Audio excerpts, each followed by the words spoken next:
The first nail we're going to be doing is just a simple gel overlay.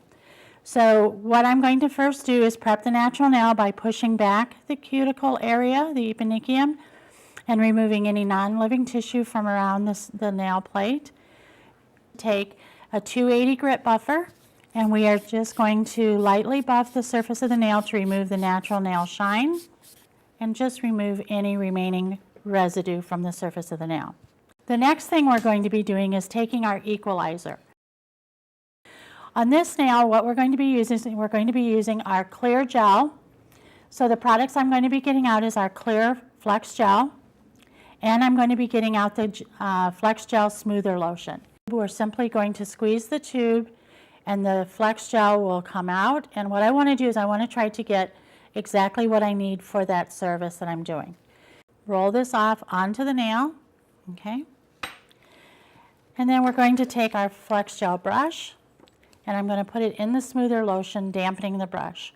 Next, I'm just going to take my brush and I'm going to press that FlexGel into place. Smooth out that product. So we're going to put our hand in the LED and let it set for 60 seconds. All right, after 60 seconds, the nail is completely cured and we can go ahead and file it. We're just going to take a lint-free wipe, put a little bit of the cleanser on, and remove that little bit of tack that's on there. And all I'm going to do here is just take my top coat gel from the Artisan gel polish line so that I can get a nice high shine to the finish of this nail. Before curing, you want to make sure that there's none on the cuticle.